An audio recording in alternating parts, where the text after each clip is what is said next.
Monsieur le ministre, vous annonciez également tout récemment que M. Ouattara a vidé l'Assemblée nationale de son pouvoir. C'est vos propos que je cite. Oui. Même Napoléon n'a pas agi ou régné de la sorte. Oui. Voici quelqu'un qui arrive au pouvoir avec un programme.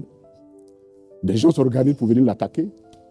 Et c'est lui qu'on veut désigner comme étant le fautif. Ça n'a aucun sens. Ça n'a aucun sens. Il a été attaqué. Il a commencé sa politique depuis les années 70 sans lever un seul coup de fusil.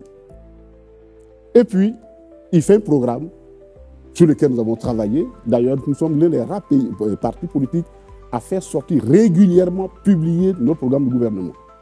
Dedans, dans le programme de gouvernement, il n'était pas prévu quelque part qu'on allait faire la guerre. Hein. Et je rappelle,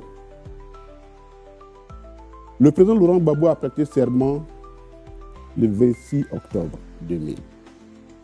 Le 24 octobre 2000.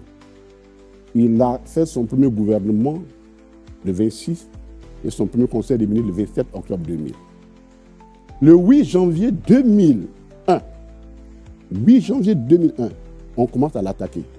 Dites-moi honnêtement, qu'est-ce qu'il a fait en 2 mois, 10 jours pour qu'on l'attaque? Donc la question, ce n'est pas lui le fautif. Sinon, ce que vous êtes en train de dire, comme je l'ai dit, d'échanger le code pénal, je l'ai dit maintenant, désormais, le coupable des infractions, ce n'est pas celui qui a attaqué, mais c'est la victime. Mais M. Katina, ça me permet alors de vous reposer la question parce qu'il est important. Quand on sait que M. Laurent Gbagbo dans ce pays a dit on voit le dos du nageur, ça veut dire qu'il a été prévenu. Lui, il a regardé le nageur venir le noyer en fait. Est-ce que ce n'est pas là qu'il a failli? Non, vous n'avez pas compris. Non. Ça veut dire. C'est que vous expliquez mal sûrement. Non, vous n'avez meilleure explication, monsieur le docteur pas Katina. compris ce que le président a dit. Vous savez, en politique, nous avons un créneau dans notre politique. Et notre créneau, c'est de dire discutons, parce que la politique, c'est la contradiction permanente. Vous êtes d'accord? Bien sûr. Et donc, quand il dit je vois le dos de nageur, il les a appelés à la discussion. Mais la mauvaise foi, vous ne pouvez pas la tirer de quelqu'un. On oublie quand même que dans ce pays, il y a le forum de la réconciliation nationale. Le premier forum, dès qu'il est arrivé, les circonstances dans lesquelles il est arrivé, qu'il a trouvé le pays, il a trouvé juste de faire un forum pour que les Ivoiriens se parlent. Mais c'était les nageurs là qui les avaient appelés, donc ils voyaient le dos qu'il les appelés. Mais si les nageurs est manifestement dans une mauvaise foi, qu'est-ce que vous faites? Vous le matez. Vous le matez. Oui. C'est plus facile de dire, mais attention, je vais vous dire quelque chose. Allez-y. Vous savez, le bilan de cette rébellion-là, il faut qu'on la fasse. Et vous allez comprendre que c'est très facile de s'asseoir dans un chef pour dire, il faut mater. Vous étiez lié confronté à quelles difficultés justement Non, pour faire face à cela? Une fois, il y a eu une attaque des rebelles, d'une colonne de rebelles qui venait de Boaké. Et nos forces les ont arrêtés au niveau de Mbayakro. Écoutez très bien ce qui s'est passé. Il y a eu un massacre. On a tué une bonne colonne de la rébellion. À l'effectif, il n'y avait que des jeunes élèves. Des enfants jeunes.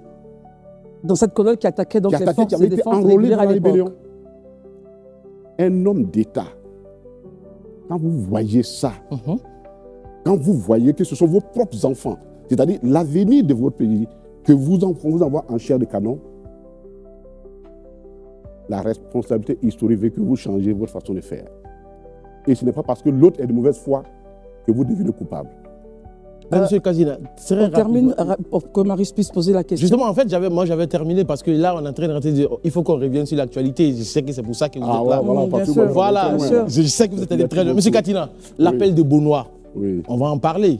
C'est bien, voilà. On ne voit pas beaucoup de personnes se bousculer au portillon. Vous êtes sûr? Faites le bilan, monsieur Katina. Comme si vous avez la preuve. Vous avez des éléments, vous le dites? Jusqu'à présent, on n'a pas répondu à la question à votre portillon. Attendez, s'il vous plaît. Docteur Koné, allez-y. Nous sommes méthodiques dans notre parti politique. Le président a lancé un appel. Il a confié au président exécutif de notre parti le soin de conduire cette opération.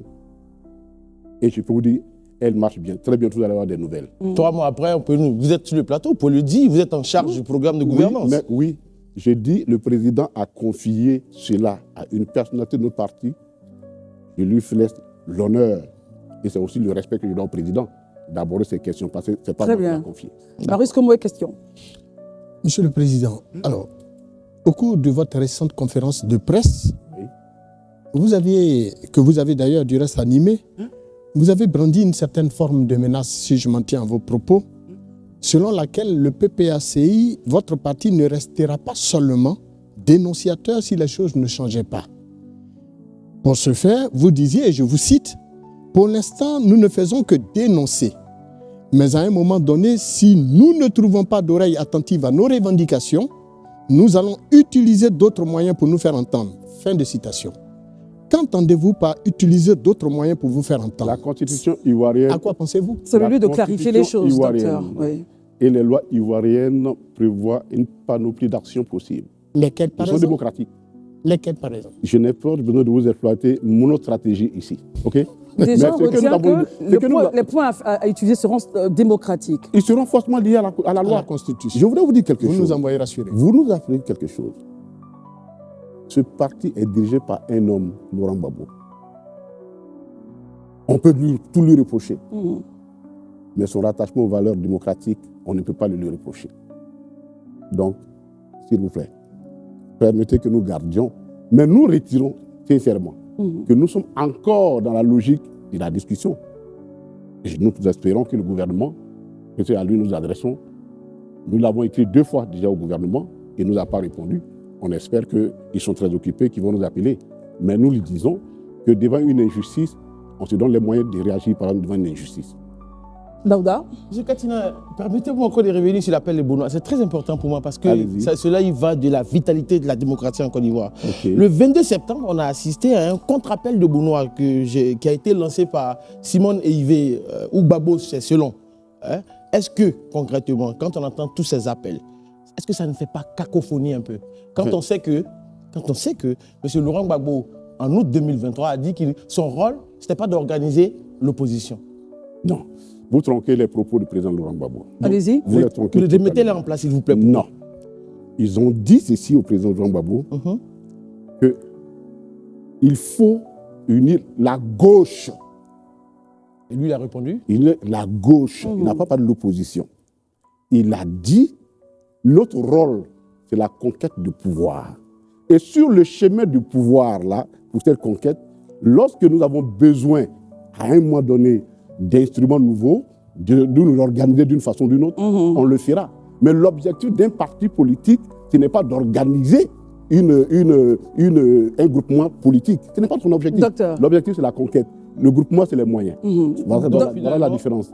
Pardon, Christelle. Donc finalement, est-ce qu'il n'y a pas cacophonie? Parce que... Alors, non, permettez, docteur. Il termine et puis... La cacophonie dont je parle justement, M. Laurent Gbagbo lance un appel à Benoît.